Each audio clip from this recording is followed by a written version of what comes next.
For those who cannot wait to see the new Russian goalie, Ivan Fedotov, they're going to have to wait at least a few more days, but Flyers fans will be getting a familiar, relatively new face back in the lineup tonight for a big game against the New York Islanders.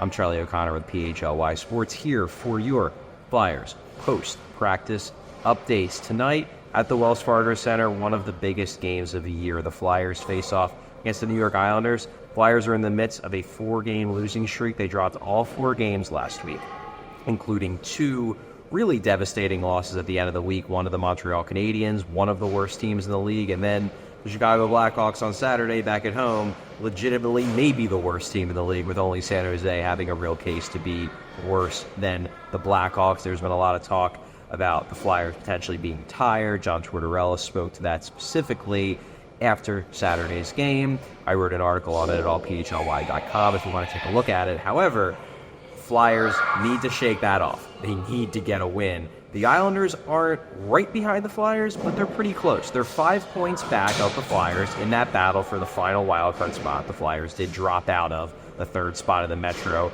due to their swoon this past week.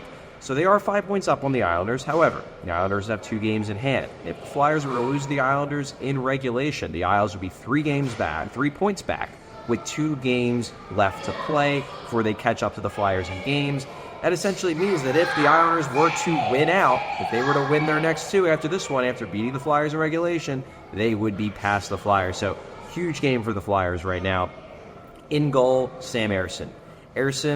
Tortorella did mention today that he's a bit concerned that Ersson has been pushed too hard, but they clearly don't yet believe that Ivan Fedotov is ready to play in a game. My guess, you'll see Fedotov in one of these back-to-back games this weekend. They play against Columbus and Buffalo. I would expect him to get one of those 2 games, but apparently they'd like to get him another few days of practice. Today was a morning skate. They're off on Tuesday, but they will or are scheduled to have 2 full days of practice on Wednesday and Thursday. Maybe the hope is that he can be tuned up enough for those games. So Ersson starts instead of Fedotov. However, Jamie Drysdale is back in the lineup for his first game since February 25th when he suffered that shoulder injury against the Pittsburgh Penguins. Drysdale is back, and they are going to use him in a pretty big role. Yes, he's on the 3rd pair, but he's on the 3rd pair with Nick Seeler, a guy who they have a lot of trust and a lot of faith in. He just came back from injury, so we have the return injured pair as the 3rd pair, but also Drysdale will be on the power play. John Tortorella noted after Saturday's game he feels like the top pair of Travis Sanheim and Cam York are used a little bit too much, to ride them a little bit too hard in terms of ice time.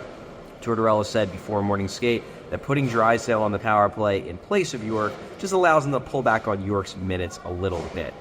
Drysdale, look, he's obviously a power play weapon. He obviously has the mobility and the passing and the offensive ability. However, it's worth noting that he's far from a defensive savior. In fact, Nick Seeler this season has been significantly better for the Flyers than Drysdale was in his couple months in the wake of the trade that brought him to Philadelphia to send top prospect Cutter Gauthier to the Anaheim Ducks. Looking at the numbers for Drysdale this season with Philadelphia, Flyers have been outscored 12-3 at 5-on-5 with him on the ice. When he's been on the ice, they've had a 42% expected goal share, so not even just nothing special, but legitimately poor. Look, Drysdale's going to be on the 3rd pair. He's probably going to be sheltered. Hopefully he can help out on the power play, but if you're expecting Jamie Drysdale to fix the Flyers' problems, it's probably a bit too ambitious. He should be able to help a bit on the breakout, a bit with the mobility on the back, because obviously he's a very good skater, but this isn't a guy who had really quite yet found his footing in Philadelphia, even before the injury. Now he's coming off a 5-week layoff, so temper those expectations for Jamie. Obviously, great to see him back in the lineup. Glad that his season didn't end, because watching that game in Pittsburgh a few weeks ago, it certainly looked like there was a good chance that his season would be over. I'm glad he's been able to come back, but don't be expecting him to save the Flyers. And I think the Flyers know that, because John Tortorella isn't merely just depending upon the return of Drysdale and I guess the return of Seeler, who came back on Saturday, to save this team. There was a pretty big line shakeup today. Now look, obviously Drysdale comes in. Adam Ginning appears like he's going to take the seat. You've got Drysdale with Seeler. You've got the Zamula, Eric Johnson pairing staying together. You've got the York and Sanheim pairing staying together. The forward lines, however, were definitely shook up more. And the big news, really, given the drama of the last few weeks with Sean Couturier, and even since he's come back from a scratch, he stayed in a limited role. It appears that John Tortorella and the Flyers coaching staff are going to give, at least to start, Sean Couturier a look in a scoring role. Sean Couturier was on what looks like the closest thing to a top line this team has right now. He was centering Tyson Foerster, who's obviously been red hot really over the past couple of months, and then Travis Konecny, the team's best offensive player. That's as close to a first line as you're going to get. He's with scores again. Not only that, Couturier was back on the power play. He's been off the power play for quite a few weeks now. So for this really big game against the Islanders, they're giving Sean Couturier back scoring role. Talked to him after the morning skate. He's obviously really excited about it. He's just excited about being back in meaningful games. He's been around for a while. Obviously, he missed the past year and a half before this one. So he has a reason to be looking forward to playing meaningful games beyond the fact that the team's just been bad. But this is a guy who's been through it all with the team. His rookie year, I was talking to him today, his rookie year was that crazy playoff series against the Penguins, and probably after that one, he thought, well, in Philadelphia, we're just always in the playoff mix, and the next decade or so has proven that very much not to be true. So he's excited to be playing meaningful games in April. It is officially April 1st. So that's the first line that was shaken up. Second line that was shaken up, Cam Atkinson appears to be back in the mix, and not just back in the mix, he's on a scoring line too.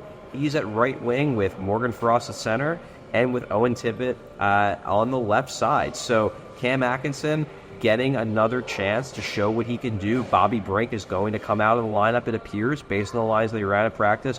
Cam Atkinson obviously has struggled mightily. He's been a healthy scratch off and on for the past few weeks. It's been justifiable. The offensive game for Atkinson has kind of dried up, but big game. Maybe the coaching staff is thinking, let's lean on our veterans who have been in games like this before. Next line, this is less a shakeup and more a reunion. We have the return of the Cates, Paling, Hathaway line, that upgraded fourth checking line.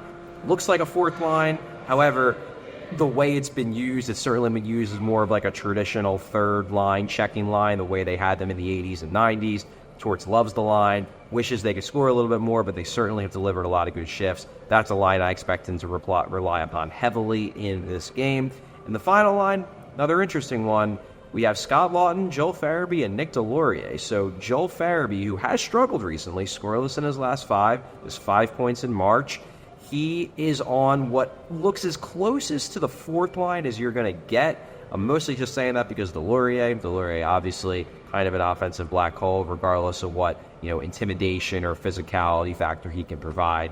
Can't expect him to score many points. So Farabee looks like he's getting a little bit drop in addition to Laughton, who can pretty much play anywhere and will do so without complaint. But definitely got the sense that Joel Farabee is frustrated with the way he's playing after practice. I don't believe this is because it's a scratch. I just think he's put in extra work. He wasn't on the same ice rink as the scratches. Joel Farabee spent a good 10, 15, even 20 minutes. Hard to keep track. I was in the locker room for a lot of it, but I came out and Joel Farabee's still taking shots in the net with a very intense look on his face. So it seems like Joel Farabee really working hard to try to get himself out of this recent slump.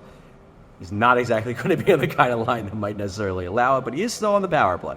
So maybe Joel Farabee can come through with a big goal in what promises to be a really big game for the Flyers.